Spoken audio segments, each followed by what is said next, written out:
All right, everybody, welcome back to another episode of the Leadership Blend with your host, Ricardo D. Rice, and this is episode 15. I'm beyond excited. It's been a great journey. We started this journey in December the 3rd. I definitely want to take a minute to shout out the team, Nicole for being executive producer, Hunter for doing the editing, Brittany for doing the outlines, Mal for doing whatever comes his way. They're in the wings, so they're all laughing. But I just want to say thank you to the team because they've been amazing, and Cole, who shows up and does her thing. So I just want to say a shout out to them. They're all interns, and I appreciate their hard work and their diligence, and I appreciate you guys for tuning in every week. I know I come on before Joyce Meyer, so I have to try to step my game up. So it's been an amazing journey. So we're gonna jump right into it. So this week, over the weekend, I was privy to some conversations that we're having, and I was sitting amongst some organizations, and I kind of made some observations that I really want to get into today. So today's overarching theme is what's called the buy-in. And people go, what is the buy-in? The buy-in is the mentality or the thought process that people have actually brought into your organization. In essence, they believe in your organization. They want to be a part of your organization. They're vested in your organization, particularly in churches. And you can tell when people are not vested because their actions will show. So case in point, I was with some churches this weekend and they were doing the offering. And it became this whole process that took about an hour to do. And I immediately knew what the problem is. There was no buy-in. Sometimes as pastors, we believe that people that come to our churches have automatically brought into our vision. That is not the case. It's just like, for instance, you're a nonprofit. And I preach this all the time. You guys, even though you're a church, you're still a nonprofit, which means you're still subject to the mentality and the thought processes of a nonprofit. So what am I saying? I'm saying to you that your ministry still has to be brought into by the members and the parishioners of your ministry. This includes your leaders. There's nothing worse than having leaders that come to your church on a Sunday to Sunday basis. They sit on the pulpit, they preach, and they leave there and don't think anything else about your church until next Sunday. That is not a buy-in. A buy-in says, I'm here on time, I'm here early. Even when I'm not thinking about it, I am thinking about it. Even when I'm not there, I am there. That's the buy-in. When people really want to be a part of it, they really want to invest their time, they want to invest their money, they want to invest their energy. That is the buy-in. So how do we get to the buy-in? I talked about this on last week, the culture. And when I say the culture, people will typically say the atmosphere, which culture and atmosphere kind of work together because the atmosphere sets the stage for the culture of your church. And yes, I'm saying this specifically for churches because I know that's who I'm really talking to, because you need these things. The culture of your church should be set by the leaders, particularly the visionary, which is typically either the apostle or the pastor. They are the one that set the culture for the ministries. What is culture? Culture is that ideology, that belief that when people come in, they understand. It's a unilateral belief system that goes across the church. That when people walk in, they understand what the mission statement is. They understand what the vision statement is. They understand all these things when they understand the culture of your ministry.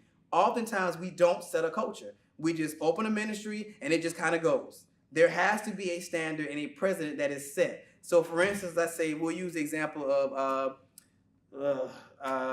Bible Way International. Hopefully that's nobody's church, but we'll say Bible Way International, which is in Willacoochee, Georgia.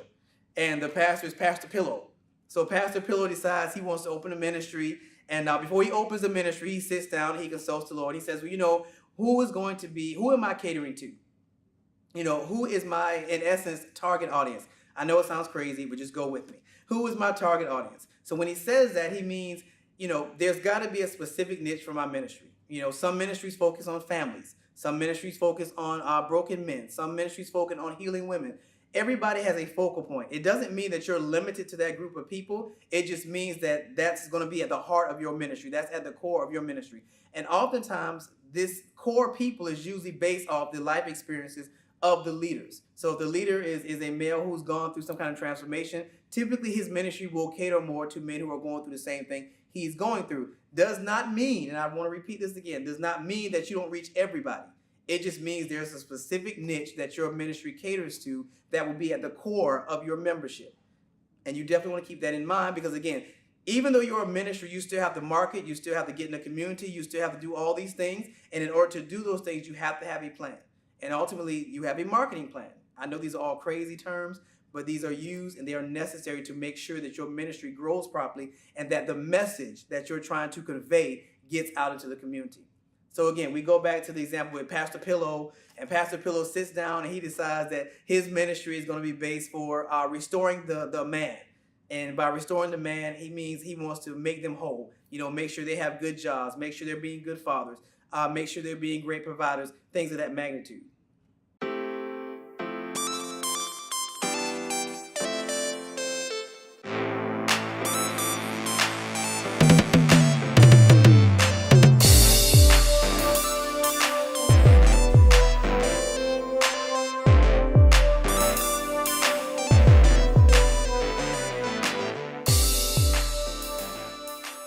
Okay, so when we left off, I was talking about culture and atmospheres, and I was using the example of Bible Way International with Pastor Pillow.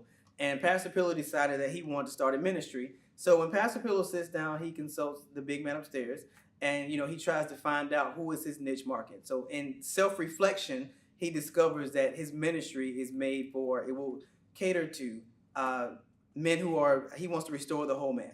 So by that, he means he wants to make sure they have a good job, make sure they're great providers, make sure they understand the dynamics of being what would be deemed a good man to potentially find a good woman. So he decides that's what his ministry is. Now, in Pastor Pillow's case, he's actually married. So First Lady Pillow decides that she wants to focus on the other half. So she focuses on the women, making sure that they understand how to be a good wife, make sure they understand cooking, things that are necessary to be a good wife. So together, they decide that they want to work on marriages and things of that magnitude. So just in that instance, they decided what their niche market is. He focuses on the whole man, she focuses on the whole woman, and then together they focus on marriages. So that's what their niche market is. So when they go to create their culture is created around that. So they want to create relationships with marriage counselors. They want to create relationships with local restaurants and like Targets and stuff to create registries. So when people get married, they want to have these kind of relationships. The goal is to understand what is going to be necessary to execute the vision that you just came up with. So again, with them having men and women, they want to make sure they have psychologists on deck, make sure they have relationships with staffing agencies so that the men and women can have jobs, all those good things. Those are the kinds of things you want to think about when you create the culture and the atmosphere of your ministry. Because again, when people walk into your ministry, you want them to be able to understand exactly what your ministry does so that you don't have wayward people coming in and that you have other relations that you can send them to. So let's say that they're having church on one Sunday and a bunch of homeless people come in and, of course you want to minister to them, but they quickly recognize that that's not their ministry. So they can say, hey, well, there's Must Ministry. We have a relationship with Must Ministries. So we will definitely want to pray with you, but we're going to take you on down to Must Ministry because they specialize in a homeless ministry. When I say specialize, what does that mean? That means Must Ministries already has a relationship with homeless shelters. They have the resources that are necessary to get those individuals where they need to be in life. So that's what I mean when I say culture and atmospheres. So I'm going to segue into the most important part of the buy-in, and that is feedback.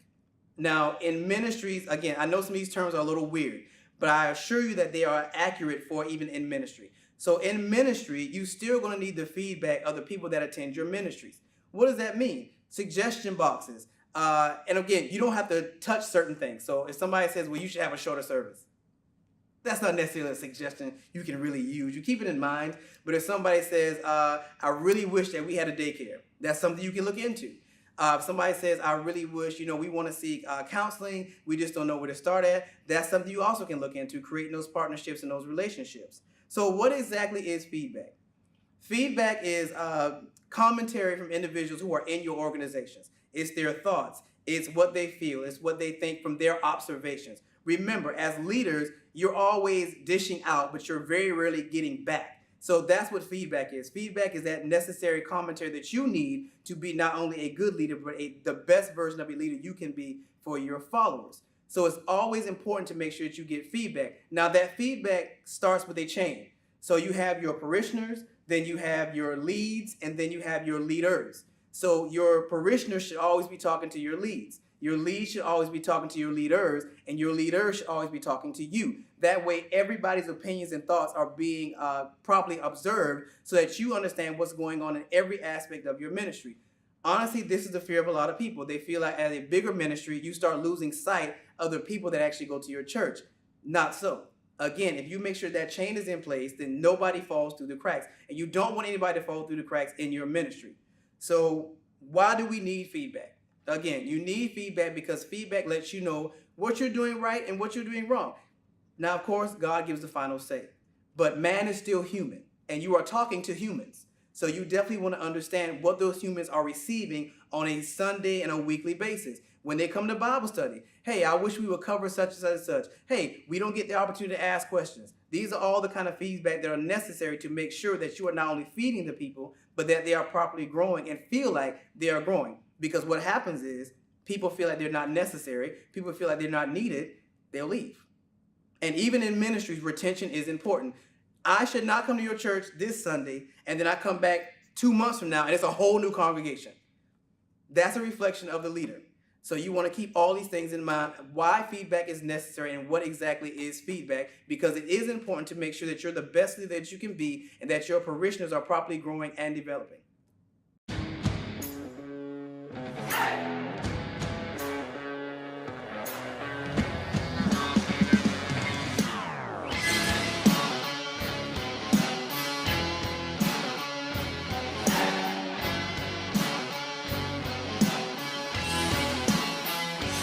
Okay, so we have the Nonprofit Summit, which will be taking place in Marietta, Georgia on May 31st through June the 2nd. On June 1st is the actual summit itself, and at the summit we're going to have 4 great speakers and 4 great panels.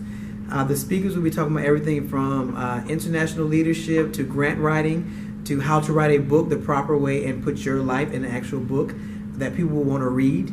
And other one will be females who are in business association and why you should join a business association. I'm a facilitator, so I'm Ricardo Rice, and I host the Leadership Blend TV show as well as the radio show, where we look at leadership in all its different avenues and all its different venues.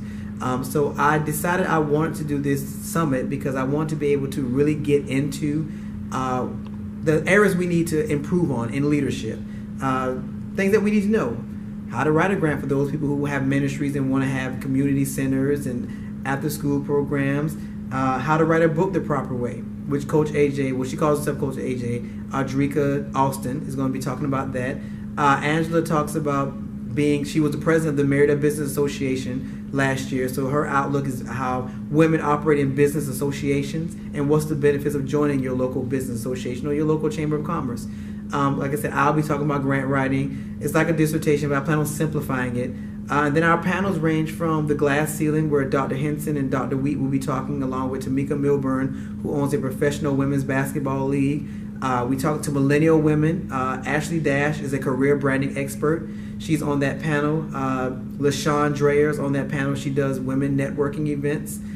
We have another panel that talks about changing your community through politics, where we have some young ladies, I say young, we have some women who have run for office. Dr. Latasha Holden is on that panel. Rachel Kinsey is on that panel. And one of my correspondents on my leadership radio show, Simone Price, is on that panel as well. And she works with nonprofits and lobbying and all that good stuff. And then we have another more basic one that hits right at home. So we have one that talks about health and fitness with Wantisa Hughes.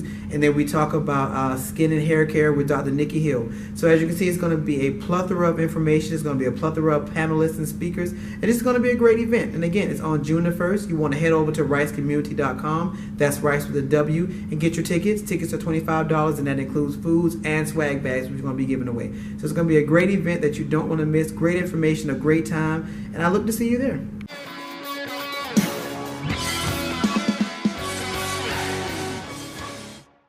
Okay, so in the last segment we were talking about, I started talking about feedback and why it's necessary. And like I said, I know that word is very weird, especially when you do feedback with ministry, because the ideology is, and this has been the downfall of a lot of ministry, is total autonomy. What does that mean? That the pastor has the final say? Absolutely. That it's absolute, his way or his or her way and no other way. That is not how ministry works. Ministry is still an organization. Ministry still has aspects of democracy, meaning you do have, look at it this way. If you show up on Sunday and the pews are empty, how are you going to have church? I have to remind pastors of this. If you show up on Sunday and there's 5,000 people in your congregation and you have no leaders, how are you going to have church? All these things are necessary to maintain a very strong and viable ministry. So you have to learn how to communicate with your leaders, communicate with your congregation, and communication goes outside of just having church on Sundays. Communication is when you do your Bible studies. Communication is when you have conference. Communication is when you have meetings and stuff. These are all forms of communication which just solicit feedback, which is where we're at today. So I was saying, what is feedback? Feedback is the thoughts and the ideologies of people that attend your ministries, from the congregation to your team leads to your actual leaders. And when I say leaders, I'm talking about fivefold stuff: evangelists, prophets, pastors, for you apostles, teachers. These are all leaders in your ministry. Anybody that holds a title or is held in a higher regard than an actual member is a leader or a team lead. Bigger ministries have team leads, little subdivisions. Now, of course, you want to be careful of what we call factions. People kind of becoming their own little pastors, trying to flock people. But that's a whole other issue. I'm not even going to get into that today. The point is feedback. Why is feedback necessary, and what does feedback do? So let's get back into that. So we said that what feedback is. Why do we need feedback? We need feedback, especially the pastors and the apostles, who are primarily who I'm dealing with. Pastors and apostles and bishops, you need feedback, especially if you plan on having a full-fledged organization.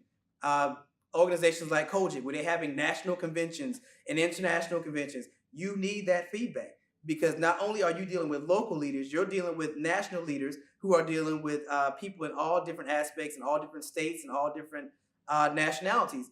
Remember, ministry is supposed to be diversified. What does that mean? That means that all the people in your congregation, at some point, they're not going to look like you, which means you're going to have to take the time to understand different ethnicities. What do people from Brazil need versus what do people from Africa need? All these people may want to attend your ministries. So you have to keep those things in mind, especially when we say we want to have global and international ministries, because they will require a lot of feedback.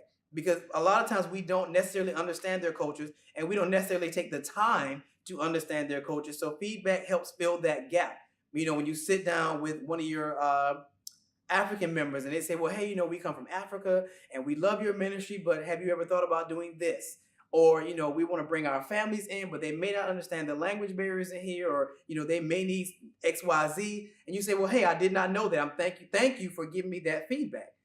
That is why feedback is so important. Even with your leaders, when you sit down, which I hope that everybody's having meetings with their leaders, because you need to sit down with your leaders on a weekly or a bi-weekly basis to understand what's going on in the ministry. Again, pastors and apostles, you can't be everywhere. You can't do everything. Delegation is the biggest thing, is another thing. While I'm in that level, delegation is another thing that takes down leaders. You have to be able to delegate tasks, to say, hey, I cannot do the offering every Sunday. So Evangelist Green, you do the offerings on Sundays. Or, hey, I cannot do Bible studies every week. So you say, hey, Assistant Pastor Joyce, you're doing Bible studies every other week. Delegation is vital to be able to, not only is delegation necessary for the leader, delegation is necessary for the leaders, because if they never get the opportunity to practice it, how are you discipling them?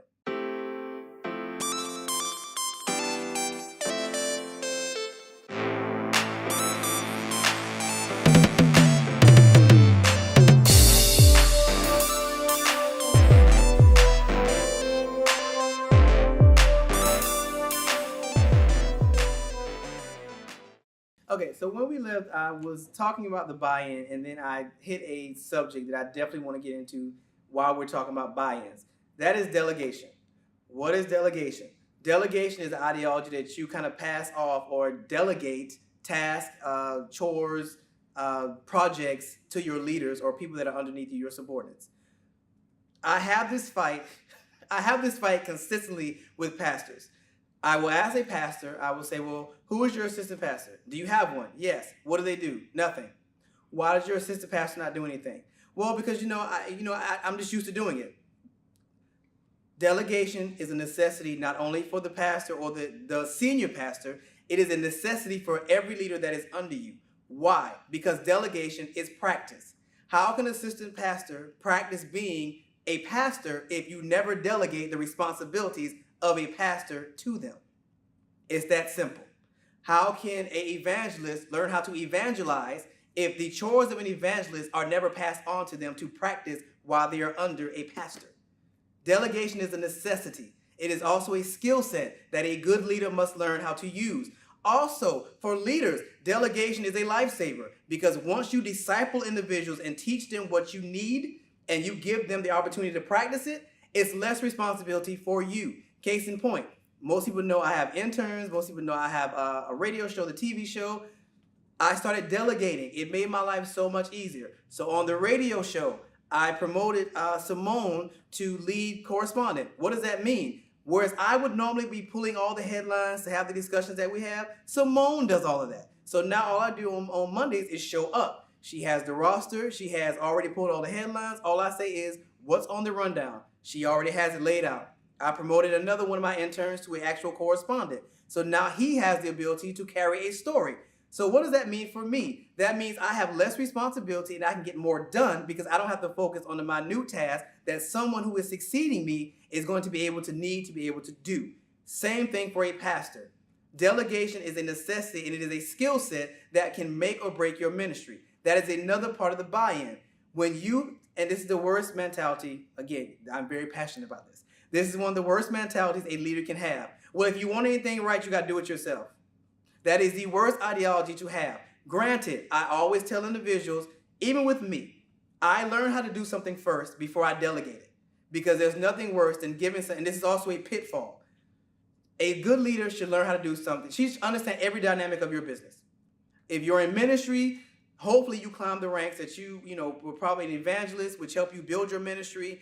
You were a teacher at some point, teaching individuals about the specialty that God has given you. You climb the ranks so that when you get to pastorship and you don't have a board of evangelists, you can get out in the highways and byways and you can evangelize. If you don't have any teachers, you understand the dynamics of teaching that you can teach Bible study. Make sure that you master how to do certain things before you delegate. That is also a downfall. Most people delegate something they don't know how to do. So when that individual leaves, you don't know how to do it. So that part of the ministry crumbles. Always make sure that you understand, even if you have somebody who is an expert in that field, have them teach you so that you also understand their job as well as them understand your job. It's a two-way street because I definitely want to address that because I've seen people do that. Oh, we know, I just gave that to Sister Sally. Well, Sister Sally left the ministry 2 years ago. So who's been doing it? Well, I didn't know how to do it. So nobody's been doing it. So what happened to the people that were in that particular, let's say it's an auxiliary. Let's say you put Sister Sally over the youth ministry and she comes up with a program that she does with the youth every Saturday. Well, you're just letting her do it. You never actually attended it to see what exactly the layout was. So if Sister Sally leaves the ministry, nobody understands how to do the youth program. So what happens to the youth that are in that program? They fall to the wayside. That is not how we build ministry. That is not how we do ministry. So always make sure before you delegate that you understand the task that you are given to an individual to carry out. That was just a little tidbit, the importance of delegation. All right, so let's go back into feedback. So how do we properly utilize feedback? So let's go back to the example with the pastor. Pastor Pillow sat down with some of his African members and they said, well, hey, we love the ministry, but there are certain things that we did in our African tribe that we would love to implement in your ministry that we feel would be beneficial because we would love to bring some more of our African family members to the ministry. And you say, okay, well, that sounds really good, really nice, really nice. Let's talk more about it. You never follow up. You never say anything else about it. And this moment, they're new members. So if you don't say anything about it, they're not going to feel comfortable enough to say anything about it. So now they feel like they're being neglected because they had a conversation with you. You said, okay, let's talk about it. And you never followed up. So what happens to this family? They leave because they don't feel like they're being heard. That is the other side of feedback. Companies will do this. And I'll say organizations. Organizations will do this. So things start going on the fritz. They're spiraling. Things are kind of going really badly. The company morale, the organization morale is down. People don't want to come support the ministry. People don't want to show up. So somebody says, hey, we should actually ask them how they feel. So you call a meeting. Everybody comes to the meeting because you had to coerce them to come because half of them have stopped coming to church. So now you're like, well, no, we really want to see how you guys are feeling. We really want to, hear what you have to say about the ministry. Please come to the meeting. Everybody shows up to this meeting. You sit down. The pastor stands up. He says, okay, well, we're opening the floor. He has his own agenda. They don't allow anybody to speak, and they end the meeting. What you've done is completely isolated everybody that actually showed up, and you're never going to get them back. Why? Because you made them believe that their opinions mattered, and you didn't let them voice them, and you never even solicited their opinions in that meeting. You just want to get them there to say what you had to say. That is not how you properly use feedback. In that scenario, feedback is going to have the opposite effect where you're not even more isolated and you'll probably never get those members back. You don't want to do that. So let's go in a good scenario. So let's say we stay within that scenario. You call a meeting, you were able to get the members who hadn't been coming to the ministry in a long time to come back and say, hey, we really want your feedback. We really want to know why you left. We're going to have this open forum where you can say how you feel with respect. Say how you feel with respect, because we really want to understand what's going on. You have the meeting, the pastor opens the floor, your leaders are sitting on the panel. You open the floor and you say, well, hey, if you have any thoughts or ideas or concepts, please feel free to come to the podium and take the mic and say how you feel. People say how they feel. There's somebody writing it down. When you're done with the meeting, you say, hey, we want to thank you all for all your ideas, all your concepts. I promise you, when you look at the people that are at their meeting, they're going to look lighter. They're going to feel like they're involved. There's going to be a revamp in your culture and your atmosphere. To maintain that, now you have to take that list. You and your leaders go down that list and you say, which of these ideologies are actually feasible? What can we do out of all these ideas we were given? You go down the list. Y'all talk about the ideas. Y'all come up with a great game plan. And then you hit up some of the people or you reach out to some of the individuals who actually gave you those ideas. You said, well, hey, Sister Sally, you gave us the idea of having the tribe come in and do some things. We would love to talk more about that idea. Why don't you come in and meet with the pastor on Thursday? She comes in, she meets with the pastor. You guys come with a game plan. Y'all present it on Sundays. Not only does Sister Sally feel great, now she's bringing in some of her family members because they feel like, hey, he listened to you guys. That was great. We really enjoyed it, so on and so forth. Make sure that when you solicit feedback, that you not only write it down, but make sure that after you write it down, you create a plan to execute what's been given to you. Because it's the execution that will make individuals feel like they actually have been heard and that they are an intricate part of your ministry. And once they feel that way, you won't be fighting with them to do anything in your ministry because they would have brought into the ministry. They feel like they're being utilized. They feel like their ideas are being heard. They're seeing their ideas being executed. They're happy. They're bringing in people. Your church is thriving. That is how you properly use feedback. And I assure you, if you use feedback properly, not only will your ministry thrive and grow, but you will find new leaders emerging because at the end of the day, it's about succession. What happens when I leave the scene, especially for apostles? What happens when I set this ministry up and I have to find a pastor to take over it? What happens if the pastor dies? What happens if the pastor decides to leave? Can somebody step up to the plate and run this ministry the way it should be run? The only way you're going to be able to do that is to make sure that you have the proper systems in place, that feedback is being solicited, feedback is being executed, and people feel like they are a part of your ministry. Thus, they will buy into your ministry, and raising money and making sure you have the right support for your programs and services will not be a problem. But you have to make sure that you are delegating, soliciting feedback, and executing everything that everybody's giving you to make sure your ministry grows and thrives.